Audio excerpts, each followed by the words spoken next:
ನಮಸ್ಕಾರ, ಎಲ್ರಿಗೂ ಸ್ವಾಗತ. ನಮ್ಮ ಭೂಮಿಯ ಮೇಲೆ ಲಕ್ಷಾಂತರ ಜೀವಿಗಳಿವೆ ಅಲ್ವಾ? ಆದರೆ ಅವುಗಳಲ್ಲಿ ಎಷ್ಟೋ ಜೀವಿಗಳು ಇವತ್ತು ಅಳಿವಿನ ಅಂಚಿನಲ್ಲಿವೆ. ಅವುಗಳನ್ನು ಉಳಿಸೋಕೆ ನಮ್ಮತ್ರ 2 ಪ್ರಮುಖ ಅಸ್ತ್ರಗಳಿವೆ.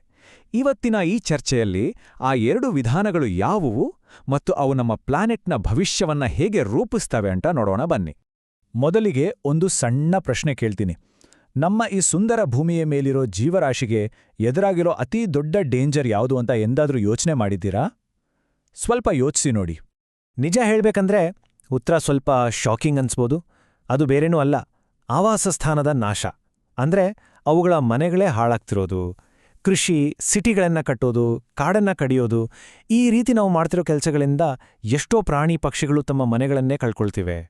ಇದು ಕೇವಲ ಒಂದು ಚಿಕ್ಕ ಸಮಸ್ಯೆ ಅಲ್ಲ, ಇದು ಇಡೀ ಜೀವಸಂಕುಲದ ಅಳಿವಿಗೆ ಕಾರಣವಾಗ್ತಿರೋ ಒಂದು ದೊಡ್ಡ ಬಿಕ್ಕಟ್ಟು.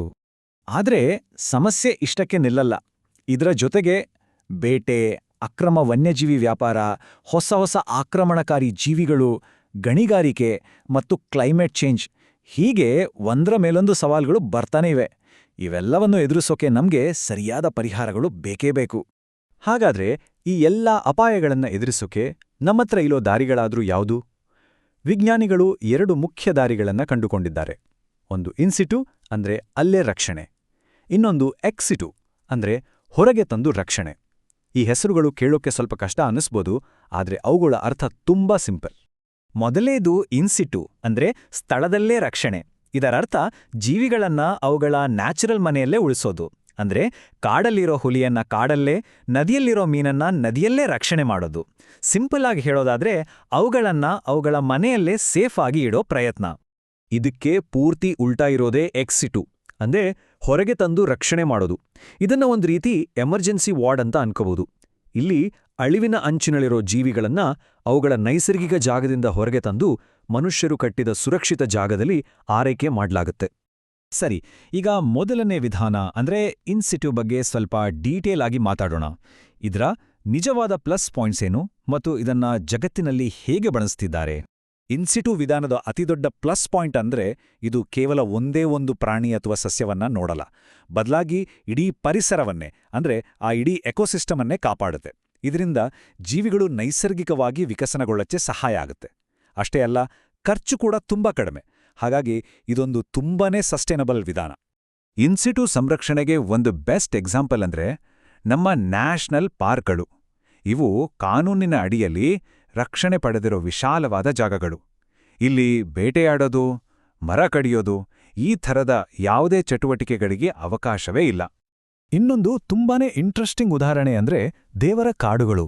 ಈ ಕಾಡುಗಳನ್ನ ಅಲ್ಲಿನ ಸ್ಥಳೀಯ ಜನರೇ ತಮ್ಮ ಧಾರ್ಮಿಕ ನಂಬಿಕೆಗಳಿಂದಾಗಿ ನೂರಾರು ವರ್ಷಗಳಿಂದ ಕಾಪಾಡಿಕೊಂಡು ಬಂದಿದ್ದಾರೆ. ಇದು ನಮ್ಮ ದೇಶದಲ್ಲಿರೋ ತುಂಬಾ ಹಳೆಯ ಮತ್ತು ತುಂಬಾನೇ ಯಶಸ್ವಿ ಸಂರಕ್ಷಣಾ ಪದ್ಧತಿಗಳಲ್ಲಿ ಒಂದು. ಓಕೆ, ಈಗ 2ನೇ ವಿಧಾನಕ್ಕೆ ಬರೋಣ, ಎಕ್ಸಿಟು. ಇದನ್ನ ಒಂದು ರೀತಿ ಲೈಫ್ ಸೇವಿಂಗ್ ಸರ್ಜರಿ ಅಂತಾನೂ ಹೇಳ್ಬೋದು. ಹಾಗಾದ್ರೆ ಎಕ್ಸಿಟು ಯಾಕ್ಬೇಕು? ಯಾಕಂದ್ರೆ ಕೆಲವು ಜೀವಿಗಳು ಅಳಿವಿನ ಅಂಚಿಗೆ ಬಂದು ನಿಂತಿರ್ತವೆ. ಅವುಗಳಿಗೆ ತಕ್ಷಣದ ರಕ್ಷಣೆ ಬೇಕಾಗಿರುತ್ತೆ. ಅಂಥ ಜೀವಿಗಳನ್ನ ಸೇಫ್ ಆದ ವಾತಾವರಣದಲ್ಲಿ ಇಟ್ಟು ಅವುಗಳ ಸಂತಾನೋತ್ಪತ್ತಿಗೆ ಸಹಾಯ ಮಾಡೋಕೆ ಮತ್ತು ಮುಂದಿನ ಜನಾಂಗಕ್ಕಾಗಿ ಅವುಗಳ ಜೆನೆಟಿಕ್ ಮಟೀರಿಯಲ್ ಅನ್ನ ಕಾಪಾಡೋಕೆ ಈ ವಿಧಾನ ತುಂಬಾನೇ ಮುಖ್ಯ. ಇದಕ್ಕೆ ನಮ್ಗೆಲ್ಲ ಗೊತ್ತಿರೋ ಹಾಗೆ ಒಳ್ಳೆ ಉದಾಹರಣೆ ಅಂದ್ರೆ ಪ್ರಾಣಿ ಸಂಗ್ರಹಾಲಯಗಳು ಅಂದ್ರೆ ಝೂಗಳು. ಇವು ಬರೀ ಪ್ರಾಣಿಗಳನ್ನ ಪ್ರದರ್ಶನಕ್ಕೆ ಇಡೋ ಜಾಗ ಅಲ್ಲ, ಬದಲಿಗೆ ಅಳಿವಿನಂಚಿನಲ್ಲಿರೋ ಪ್ರಾಣಿಗಳಿಗೆ ಆಶ್ರಯ ಕೊಟ್ಟು ಅವುಗಳ ವಂಶವನ್ನ ಉಳಿಸೋಕೆ ಸಹಾಯ ಮಾಡುವ ಪ್ರಮುಖ ಸೆಂಟರ್ಗಳು. ಎಕ್ಸಿಟೋನ ಇನ್ನೊಂದು ಹೈಟೆಕ್ ವರ್ಷನ್ ಅಂದ್ರೆ ಬೀಜ ಬ್ಯಾಂಕ್ಗಳು ಮತ್ತು ಜೀನ್ ಬ್ಯಾಂಕ್ಗಳು. ಇದನ್ನ ಗಿಡಮರಗಳಿಗಾಗಿ ಕಟ್ಟಿದ ಡಿಜಿಟಲ್ ನೋಹನ ನಾವೆ ಅಂತಾನೂ ಕರಿಬೋದು. ಇಲ್ಲಿ ಭವಿಷ್ಯಕ್ಕಾಗಿ ಬೀಜಗಳನ್ನ ಸಂಗ್ರಹ ಮಾಡಿರ್ತಾರೆ. -196 ಡಿಗ್ರಿ ಸೆಲ್ಸಿಯಸ್, ಅಬ್ಬಾ, ಊಹೆ ಪಾಡಕ್ಕೂ ಆಗಲ್ಲಲ್ವಾ? ಇದು ಲಿಕ್ವಿಡ್ ನೈಟ್ರೋಜನ್ನ ತಾಪಮಾನ. ಕ್ರಯೋಪ್ರಿಸರ್ವೇಷನ್ ಅನ್ನೋ ಈ ಟೆಕ್ನಾಲಜಿಯಿಂದ ಬೀಜಗಳನ್ನ ಮತ್ತು ಬೇರೆ ಜೆನೆಟಿಕ್ ಮಟೀರಿಯಲ್ಗಳನ್ನ ಸಾವಿರಾರು ವರ್ಷಗಳ ಕಾಲ ಹಾಳಾಗದ ಹಾಗೆ ಕಾಪಾಡಬಹುದು. ಇದು ಸೈನ್ಸ್ನ ಒಂದು ಅದ್ಭುತ ಅಲ್ವಾ? ಸರಿ, ಇಲ್ಲಿಯವರೆಗೆ 2 ವಿಧಾನಗಳ ಬಗ್ಗೆ ತಿಳ್ಕೊಂಡ್ವಿ. ಈಗ ಇವೆರಡರ ನಡುವೆ ಇರೋ ವ್ಯತ್ಯಾಸಗಳನ್ನ ಇನ್ನೂ ಕ್ಲಿಯರ್ ಆಗಿ ಅರ್ಥ ಮಾಡ್ಕೊಳ್ಳೋಕೆ ಒಂದು ಹೆಡ್ ಟು ಹೆಡ್ ಕಂಪ್ಯಾರಿಸನ್ ನೋಡೋಣ. ಹಾಗಾದ್ರೆ ಇವೆರಡರಲ್ಲಿ ಯಾವ್ದು ಬೆಸ್ಟ್? ಈ ಪ್ರಶ್ನೆಗೆ ಒಂದೇ ಮಾತಲ್ಲಿ ಉತ್ತರ ಕೊಡೋದು ಕಷ್ಟ. ಆದ್ರೆ ಮುಂದಿನ ಈ ಹೋಲಿಕೆ ನಮಗೆ ಒಂದು ಕ್ಲಿಯರ್ ಪಿಕ್ಚರ್ ಕೊಡುತ್ತೆ. ಈ ಟೇಬಲ್ ನೋಡೆ, ಇನ್ಸಿಟು ವಿಧಾನ ಇಡೀ ಪರಿಸರವನ್ನೇ ಕಾಪಾಡೋಕೆ ನೋಡಿದ್ರೆ ಎಕ್ಸಿಟು ಫೋಕಸ್ ಮಾಡೋದು ನಿರ್ದಿಷ್ಟ ಪ್ರಭೇದಗಳ ಮೇಲೆ ಮಾತ್ರ. ಖರ್ಚಿನ ವಿಚಾರಕ್ಕೆ ಬಂದ್ರೆ ಇನ್ಸಿಟು ಅಷ್ಟು ದುಬಾರಿ ಅಲ್ಲ, ಆದರೆ ಎಕ್ಸಿಟುಗೆ ತುಂಬಾ ಹಣ ಮತ್ತು ಸಂಪನ್ಮೂಲ ಬೇಕಾಗುತ್ತೆ. ಒಂದು ನ್ಯಾಚುರಲ್ ಪರಿಸರದಲ್ಲಿ ನಡೆದರೆ ಇನ್ನೊಂದು ಮನುಷ್ಯರು ನಿರ್ಮಿಸಿದ ಕಂಟ್ರೋಲ್ಡ್ ಪರಿಸರದಲ್ಲಿ ನಡೆಯುತ್ತೆ. ಇದನ್ನ ಅರ್ಥ ಮಾಡ್ಕೊಳ್ಳೋಕೆ ಒಂದು ಒಳ್ಳೆ ಹೋಲಿಕೆ ಇದೆ. ಇನ್ಸಿಟು ಅಂದ್ರೆ ಇಡೀ ಲೈಬ್ರರಿಯನ್ನೇ ರಕ್ಷಣೆ ಮಾಡಿದ ಹಾಗೆ.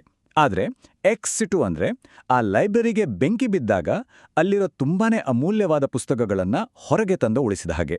ಎರಡು ಮುಖ್ಯ, ಆದರೆ ಸಂದರ್ಭ ಬೇರೆ ಅಷ್ಟೆ. ಕೊನೆಗೆ ಹೇಳೋದಾದ್ರೆ ಇವೆರಡೂ ಒಂದಕ್ಕೊಂದು ಸ್ಪರ್ಧಿಗಳಲ್ಲ, ಬದಲಿಗೆ ಪೂರಕ. ಇವೆರಡೂ ಒಂದೇ ಟೀಮ್ನ ಆಟಗಾರರಿದ್ದ ಹಾಗೆ. ನಮ್ಮ ಜೀವ ವೈವಿಧ್ಯವನ್ನ ಉಳಿಸೋ ಹೋರಾಟದಲ್ಲಿ ಇವೆರಡೂ ವಿಧಾನಗಳು ತುಂಬಾನೇ ಅವಶ್ಯಕ. ಒಂದು ರೋಗ ಬರದ ಹಾಗೆ ತಡೆಯೋ ರೀತಿ ಕೆಲಸ ಮಾಡಿದ್ರೆ, ಇನ್ನೊಂದು ಎಮರ್ಜೆನ್ಸಿ ಟ್ರೀಟ್ಮೆಂಟ್ ಕೊಟ್ಟ ಹಾಗೆ. ಹಾಗಾದ್ರೆ ಕೊನೆಯದಾಗಿ ಒಂದು ಪ್ರಶ್ನೆ. ದಿನೇ ದಿನೇ ಬದಲಾಗ್ತಿರೋ ನಮ್ಮ ಈ ಭೂಮಿಯ ಮೇಲೆ ಮುಂದಿನ ದಿನಗಳಲ್ಲಿ ನಾವು ಯಾವ ಸಂರಕ್ಷಣಾ ವಿಧಾನವನ್ನ ಹೆಚ್ಚು ನಂಬೇಕಾಗುತ್ತೆ? ಸ್ಥಳದಲ್ಲೇ ರಕ್ಷಣೆ ಮಾಡೋದನ್ನ ಅಥವಾ ಹೊರಗೆ ತಂದು ರಕ್ಷಿಸೋದನ್ನ? ಇದರ ಬಗ್ಗೆ ನಾವು ಯೋಚನೆ ಮಾಡಬೇಕಿದೆ.